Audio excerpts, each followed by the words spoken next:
കഥാവായ യേശുവിൻ്റെ നിസ്തുല്യ തിരുനാമം ഈ പ്രഭാതത്തിൽ ഒരിക്കൽ കൂടി വാഴ്ത്തപ്പെടുമാറാകട്ടെ.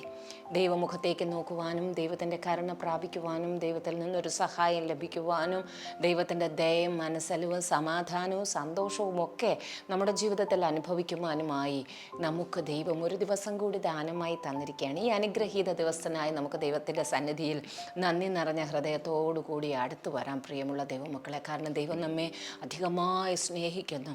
ദൈവം നമ്മെക്കുറിച്ച് ഒത്തിരി ആഗ്രഹിക്കുന്നു. നമ്മുടെ ജീവിതത്തിൽ അനവധിയായിരിക്കുന്ന വാഗ്ദത്തങ്ങൾ നമുക്ക് തരുവാൻ ഹല്ലേലൂയ കാലങ്ങളിൽ ദൈവികമായിരിക്കുന്ന സകല പദ്ധതികളിലേക്ക് നാം ഉണർന്നു വരുവാൻ, അത് നമ്മെ കൊണ്ട് ചെയ്യിക്കുവാൻ, നമ്മെയും നമ്മുടെ തലമുറകളെയും കൊണ്ട് ഈ ഭൂമിയിൽ അനവധി കാര്യങ്ങൾ ചെയ്തെടുക്കുവാൻ ദൈവത്തിനുണ്ട്. കാരണം ഒരു പദ്ധതിയില്ലാതെ, ദൈവികമായിരിക്കുന്ന ഒരു പദ്ധതിയില്ലാതെ ദൈവം ഒരു മനുഷ്യനെ ഈ ഭൂമിയിലാക്കി വച്ചിട്ടില്ല. അതിനേക്കാൾ ഉപരിയായി യേശുവിനെ കണ്ടെത്തിയ, യേശുവിനെ രക്ഷിതാവായി സ്വീകരിച്ച ഒരു കുടുംബത്തെ, ഒരു വ്യക്തിയെക്കുറിച്ച് നിശ്ചയമായും ദൈവരാജ്യത്തിന് ഒരു ഉദ്ദേശമുണ്ട്. അത് നിങ്ങളൊന്ന് തിരിച്ചറിയണം.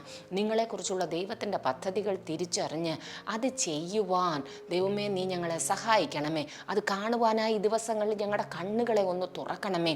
ദൈവത്തിൻ്റെ ആത്മാവുമായി ചേർന്ന് കർത്താവേ ഞങ്ങൾക്ക് അതിലെല്ലാം പങ്കാളികളാകുവാൻ, ദൈവരാജ്യത്തിന് വേണ്ടി പ്രവർത്തിക്കുവാൻ ഒക്കെ ഞങ്ങളെ സഹായിക്കണമേ എന്നൊരു പ്രാർത്ഥനയോടെ നമുക്ക് ദൈവത്തിൻ്റെ സന്നിധിയിൽ സ്തോത്രത്തോടെ കണ്ണുകളെ അടയ്ക്കാം, പ്രാർത്ഥിക്കാം. ഞങ്ങളെ ആഴമായി സ്നേഹിക്കുന്ന സർവശക്തനായിരിക്കുന്ന ഞങ്ങളുടെ സ്വർഗീയ നല്ല പിതാവേ, അപ്പാ ഈ പ്രഭാതത്തിൽ ഞങ്ങൾ ദൈവത്തിൻ്റെ സന്നിധിയോട് അടുത്തു വരുന്ന കർത്താവേ, ദൈവത്തിനായി അവിടുത്തെ പ്രവർത്തികൾക്കായി ഞങ്ങൾ നന്ദി പറഞ്ഞ് സ്തുതിക്കുന്നു. അവിടെ നിന്ന് ഞങ്ങളെ മക്കളാക്കി വച്ചിരിക്കാതെ ഞങ്ങൾ അങ്ങയെ സ്തുതിക്കുന്ന പച്ച ദാസ്യത്വത്തിൻ്റെ ആത്മാവിനെ അല്ല, പുത്രത്വത്തിൻ്റെ ആത്മാവിനെ അവിടെ നിന്ന് ഞങ്ങളിൽ പകർന്നിരിക്കുന്നതിനായി സ്തോത്രം. ദൈവത്തെ സ്നേഹിക്കുന്നവർക്ക്, നിർണയപ്രകാരം വിളിക്കപ്പെട്ടവർക്ക് സകലതും നന്മയ്ക്കായി കൂടി വ്യാപരിപ്പിക്കാതെ ഞങ്ങൾ അങ്ങയെ നന്ദി പറഞ്ഞ് സ്തുതിക്കുന്നു. കഴിഞ്ഞ കാലങ്ങളിൽ സംഭവിച്ചതെല്ലാം നന്മയ്ക്കായെന്ന് ഞങ്ങൾ വിശ്വസിക്കുന്നു. കർത്താവെ, എല്ലാ വീഴ്ച, എല്ലാ തകർച്ചകൾ, എല്ലാ കണ്ണുനീരിൻ്റെ അനുഭവങ്ങൾ, ഉറക്കമില്ലാത്ത രാത്രികൾ ഒക്കെ ദൈവമേ അവിടെ നിന്ന് ഞങ്ങളുടെ ജീവിതത്തിൽ ദൈവത്തിൻ്റെ പദ്ധതികൾ നിറവേറുവാനായി ഉപയോഗിക്കുന്നതിനായി നന്ദി. ദുഷ്ടൻ തിന്മയ്ക്കായി ഞങ്ങളുടെ ജീവിതത്തിൽ ചെയ്ത എല്ലാ പ്രവൃത്തികൾക്കായി ഞങ്ങൾ നന്ദി പറഞ്ഞ് സ്തുതിക്കുന്നു. കർത്താവെ, കാലകാലങ്ങളിൽ അപ്പോൾ വിവിധ ജാതിയിൽ നിന്ന്, കർത്താവ് വിവിധ വിശ്വാസത്തിൽ നിന്ന്, പാരമ്പര്യത്തിൻ്റെ വിവിധ ഭാഗങ്ങളിൽ നിന്നൊക്കെ വ്യർത്ഥവും പിതൃപാരമ്പര്യവുമായുള്ള ഞങ്ങളുടെ നടപ്പിൽ നിന്ന് ഞങ്ങളെ കുഞ്ഞാട്ടൻ്റെയും വിലയേറിയതും നിർദോഷവുമായിരിക്കുന്ന രക്തത്താൽ വീണ്ടെടുത്ത കൃപയ്ക്കായിട്ട് ഞങ്ങൾ നന്ദി പറഞ്ഞ് സ്തുതിക്കുന്നു. കർത്താവേ, ഹല്ലേലൂയ. അപ്പച്ച സ്തോത്രം ചെയ്യുന്നു. ഞങ്ങൾ ആദ്യം സംസാരിച്ചപ്പോൾ ഞങ്ങളെക്കുറിച്ച് ദൈവത്തിനൊരു പദ്ധതിയുണ്ട്, ഞങ്ങളെക്കുറിച്ച് ദൈവത്തിനൊരു വാഗ്ദത്തമുണ്ട്. കർത്താവേ, ഇന്ന സമയത്ത് ഇന്ന സ്ഥലത്ത് ഞങ്ങളത് നിറവേറ്റണം എന്ന് ദൈവത്തിന് ആഗ്രഹമുള്ളത് കൊണ്ട് അപ്പം ഞങ്ങളെ തന്നെ പൂർണ്ണമായി ദൈവകരങ്ങളിലേക്ക് ഏൽപ്പിക്കുന്നു. അങ്ങ് ഞങ്ങളോട് സംസാരിക്കണമേ, അങ്ങ് ഞങ്ങളോട് ഇടപെടണമേ, ഞങ്ങൾക്ക് വ്യക്തമായിരിക്കുന്ന ആലോചന അവിടെ നിന്ന് നൽകണമേ. ഇന്നത്തെ ദിവസം ഈ കുഞ്ഞുങ്ങളുടെ ജീവിതത്തിൽ, ഈ പ്രിയ സഹോദരങ്ങളുടെ ജീവിതത്തിൽ വലിയൊരു മാറ്റത്തിൻ്റെ ദിവസമായി തീരണമേ. ഹല്ലേലൂയ. കർത്താവേ, ഇവരെക്കുറിച്ചുള്ള ദൈവിക പദ്ധതികൾ നിറവേറ്റട്ടെ. ഇവർക്ക് മുന്നിൽ വഴികൾ, വാതിലുകൾ തുറക്കട്ടെ. വിശാലമായിരിക്കുന്ന വാതിലുകൾ ഇവരുടെ മുമ്പിൽ തുറക്കട്ടെ. കുഞ്ഞുങ്ങൾക്ക് വേണ്ടി രാജ്യങ്ങളുടെ വാതിലുകൾ ഓപ്പൺ ആകട്ടെ. ഹല്ലേലൂയ. കർത്താവേ, ഹയർ പൊസിഷനിലേക്കുള്ള എൻട്രൻസുകൾ യേശുവിൻ്റെ നാമത്തിൽ ഈ ദിവസങ്ങളിൽ ഉണ്ടാകുവാൻ പ്രാർത്ഥിക്കുന്നു. കൃപാവരങ്ങളുടെ വാതിലുകൾ ഇവരുടെ മുമ്പിൽ ദൈവമേ തുറക്കട്ടെ. ദൈവമേ, ഇവർ മുഖേന അനേക ദേശങ്ങളിൽ കർത്താവെ ദൈവത്തിൻ്റെ നാമം ഉയരുവാൻ, ദൈവിക ആരാധനകൾ നടക്കുവാൻ ഇവരുടെ ഭവനങ്ങൾ ദൈവമേ തുറന്നു കൊടുക്കട്ടെ. കർത്താവെ, ലുദിയുടെ ഭവനം ദൈവത്തെ ആരാധിക്കുവാനായി ആ ഫിലിപ്പിയ ദേശത്തിൽ കർത്താവെ തുറന്നു. അവിടെ യൂറോപ്പിലെ ആദ്യത്തെ സഭ ഉണ്ടായതുപോലെ ഇവരായിരിക്കുന്ന ചില ദേശങ്ങളിൽ, ഇതുവരെയും ആരാധനയില്ലാതിരിക്കുന്ന ദേശങ്ങളിൽ ചില പുതിയ നന്മകൾ, പുതിയ ആരാധനകൾ തുടങ്ങുവാൻ കർത്താവെ ഇവരുടെ ഹൃദയങ്ങളിൽ അവിടെ നിന്ന് ആലോചനയെ കൊടുക്കണമെന്ന് ഞങ്ങൾ പ്രാർത്ഥിക്കുന്ന പച്ച. ഇതുവരെ പ്രാർത്ഥിച്ചിട്ടില്ലാത്തതുപോലെ കർത്താവെ തകർന്നു കിടക്കുന്ന വ്യക്തികൾക്ക് വേണ്ടി, തകർന്നു കിടക്കുന്ന കുടുംബങ്ങൾക്ക് വേണ്ടി, ദൈവമേ അന്യാരാധനകൾ ഉയർന്നു കേൾക്കുന്ന ദേശങ്ങൾക്ക് വേണ്ടി പ്രാർത്ഥിക്കുവാൻ ഈ പ്രിയ മക്കളെ ഒരുക്കണമേ. അനേക സ്നാന ശുശ്രൂഷകൾ ഈ ദിവസങ്ങളിൽ നടക്കുവാൻ, അനേകർ പരിശുദ്ധാത്മാവിൻ്റെ അഭിഷേകത്തിൽ നിറയുവാൻ, കർത്താവെ അനേക ദൈവദാസന്മാർക്ക് വേണ്ടി പ്രാർത്ഥിക്കുവാൻ, ദൈവനാമത്തിന് വേണ്ടി കൊടുക്കുവാൻ ഒക്കെ ഇവരെ അവിടെ നിന്ന് പ്രയോജനപ്പെടുത്തണമെന്ന് പ്രാർത്ഥിക്കുന്നു. അപ്പോൾ ഇവരുടെ ഭവനത്തിൻ്റെ ശൂന്യതകൾ മാറിപ്പോട്ടെ. പ്രത്യേകിച്ച് കർത്താവെ ഈ കാലയളവിൽ ദൈവമേ യുദ്ധത്തിൻ്റെ എല്ലാം കാലമായിരിക്കുമ്പോൾ കർത്താവെ പല ഭവനങ്ങളും ക്ഷാമത്തിലേക്ക്, ഇല്ലായ്മയിലേക്ക്, ദൈവമേ ചുരുങ്ങിപ്പോകുന്ന അവസ്ഥയിലേക്കൊക്കെ കടന്നു പോകുമോ എന്ന് ഭാരപ്പെടുന്നു. പ്രാർത്ഥിക്കുന്നു. ഹാലലൂയ. ആഹാരത്തിനായി, വസ്ത്രത്തിനായി, കർത്താവെ ഇന്ധനത്തിനായി ദൈവമേ പല രീതിയിൽ ഹൃദയത്തിലുള്ള ടെൻഷനുകളെ അവിടെ നിന്ന് നീക്കി കൊടുക്കണമേ. തൃക്കൈ തുറക്കുമ്പോൾ ജീവനുള്ളതിനൊക്കെ നന്മ കൊണ്ട് തൃപ്തി പ്രാപിക്കുമാറാക്കുന്ന ഒരു ദൈവം, ആ ദൈവം ഞങ്ങളുടെ അപ്പനാണ്. ഹാലലൂയ. ഭൂമിയും അതിൻ്റെ പൂർണ്ണതയും ദൈവത്തിനുള്ളതാണ്.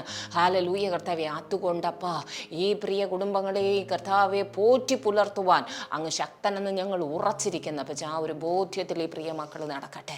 ഹാലലൂയ കർത്താവെ. ചില കടക്കുരുക്കുകൾ, ജപ്തി, ലോൺ, ഹാലലൂയ കർത്താവെ, അങ്ങനെയൊക്കെ പലിശ കുരുക്കുകളിലൊക്കെ അകപ്പെട്ടിരിക്കുന്നവർ, ദൈവമേ സാമ്പത്തിക വിഷയത്തിൽ കുരുങ്ങിപ്പോയിരിക്കുന്നവർ, ഭവന പണിക്ക് വേണ്ടി ഇല്ലാതിരിക്കുന്നവർ, വാടക കൊടുക്കുവാൻ കഴിയാതിരിക്കുന്നവർ, ഒരു തുണ്ട് ഭൂമി വാങ്ങിക്കുവാൻ ആഗ്രഹിച്ചു അതിനുവേണ്ടി ദാഹിച്ചു പ്രാർത്ഥിക്കുന്ന പ്രിയ മക്കൾ, അവർക്കെല്ലാം കർത്താവെ ഞങ്ങൾ പ്രാർത്ഥിക്കുന്നു. സ്വർഗത്തിൻ്റെ കരുതലുകൾ അവിടെ നയിക്കണമേ അപ്പോൾ. ഹാലലൂയ. ദേശങ്ങളുടെ സമാധാനത്തിനായി ഞങ്ങൾ പ്രാർത്ഥിക്കുന്നു. ദൈവമേ യുദ്ധം എല്ലാം നീങ്ങിപ്പോകുവാൻ പ്രാർത്ഥിക്കുന്നു. യുദ്ധമുഖത്ത് കർത്താവെ വലിയ മാനസിക പിരിമുറുക്കത്തിൽ കഴിയുന്നവരെ ആശ്വാസത്തിൻ്റെ ദൈവം തന്നെ അവിടുത്തെ തിരുനിവാസത്തിൽ മറച്ചുകൊള്ളണമെന്ന് പ്രാർത്ഥിക്കുന്നു. ശത്രുവിൻ്റെ കരങ്ങളിലേക്ക് വിട്ടുകൊടുക്കാതെ വണ്ണം കർത്താവെ നിൻ്റെ മക്കളെ ദയ കൊണ്ട് അവിടെ നിന്ന് ചുറ്റി പരിപാലിക്കണമെന്ന് ഞങ്ങൾ പ്രാർത്ഥിക്കുന്നു അപ്പച്ച. കുഞ്ഞുങ്ങളുടെ എക്സാമുകളിൽ നല്ല ജയം അവിടെ നിന്ന് കൊടുക്കണമേ അപ്പച്ച. ദൈവമേ വർക്ക് പെർമിറ്റിന് വേണ്ടി, PR-ന് വേണ്ടി കർത്താവെ പല പ്രോജക്റ്റുകൾ ചെയ്യുവാനായി, പല ഇൻ്റർവ്യൂവിന് വേണ്ടി, എക്സാമുകൾ ഒക്കെ കാത്തിരിക്കുന്നവർ, ഹാലലൂയ കർത്താവെ കുഞ്ഞുങ്ങൾക്ക് വേണ്ടി വഴികൾ, വാതിലുകൾ അത്ഭുതകരമായിട്ട് അവിടെ നിന്ന് തുറക്കണമെന്ന് പ്രാർത്ഥിക്കുന്ന അപ്പച്ച. ഹാലലൂയ കർത്താവെ സ്തോത്രം ചെയ്യുന്നു. രോഗികളായിരിക്കുന്ന പ്രിയപ്പെട്ടവരെ ദൈവകരങ്ങളിലേക്ക് ഏൽപ്പിക്കുന്നു.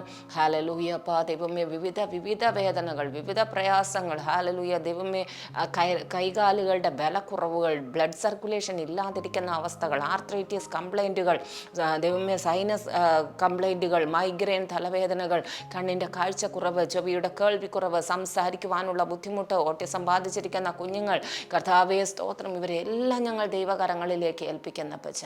ദൈവമേ അനാഥാലയങ്ങളിൽ, ഓൾഡ് ഏജ് ഹോമിൽ, റീഹാബിലിറ്റേഷൻ സെൻ്ററുകളിൽ കിടക്കുന്നവർ, മെൻ്റൽ ഹോസ്പിറ്റലിലായിരിക്കുന്നവർ, കർത്താവെ ശാരീരികമായി മാനസികമായി വലിയ തകർച്ചയിലൊക്കെ ഇരിക്കുന്ന എല്ലാ പ്രിയപ്പെട്ടവരെയും അങ്ങ് വിടുവിക്കണമെന്ന് ഞങ്ങൾ പ്രാർത്ഥിക്കുന്നു. ദൈവകരങ്ങളിലേക്ക് എല്ലാ പ്രിയപ്പെട്ടവരെ ഏൽപ്പിക്കുന്നു. ദൈവത്തിൻ്റെ സംരക്ഷണം ഭവനത്തിനകത്തും പുറത്തും, യാത്രയിലും, കർത്താവെ വാഹനങ്ങളിലും, ജോലി ചെയ്യുന്ന സ്ഥാപനങ്ങളിലും ഒക്കെ അപ്പോൾ ഉണ്ടായിരിക്കണമേ എന്ന് ഞങ്ങൾ പ്രാർത്ഥിക്കുന്നു. യേശുക്രിസ്തുവിൻ്റെ ധന്യമുള്ള നാമത്തിൽ തന്നെ. ആമേൻ, ആമേൻ. വെളിപ്പാട് പുസ്തകം 2-ാം അധ്യായം അതിൻ്റെ 19-20 വാക്യങ്ങളിൽ ഇപ്രകാരം പറയുന്നു: ഞാൻ നിന്റെ പ്രവൃത്തിയും നിന്റെ സ്നേഹം, വിശ്വാസം, ശുശ്രൂഷ, സഹിഷ്ണുത എന്നിവയും നിന്റെ ഒടുവിലത്തെ പ്രവൃത്തി ആദ്യത്തേതിലും ഏറെയെന്നും അറിയുന്നു. എങ്കിലും താൻ പ്രവാചകി എന്ന് പറഞ്ഞ് ദുർനടപ്പ് ആചരിക്കുവാനും വിഗ്രഹാർപ്പിതം തിന്മാനും തൻ്റെ ദാസന്മാരെ ഉപദേശിക്കുകയും തെറ്റിച്ചു കളയുകയും ചെയ്യുന്ന ഇസബേൽ എന്ന സ്ത്രീയെ നീ അനുവദിക്കുന്നു എന്നൊരു കുറ്റം നിന്നെക്കുറിച്ച് പറവാൻ ഉണ്ട്.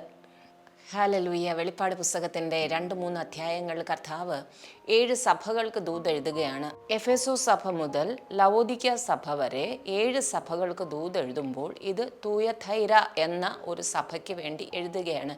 അവിടെ തുടക്കത്തിൽ വളരെ നന്മയായത് പറയുകയാണ്. എന്താണ്? നിൻ്റെ പ്രവൃത്തി, നിൻ്റെ സ്നേഹം, നിൻ്റെ സഹിഷ്ണുത, ഇതെല്ലാം ഞാൻ അറിയുന്നു. നിൻ്റെ ഇപ്പോഴുള്ള പ്രവൃത്തി ആദ്യത്തേതിലും വലുതെന്നും.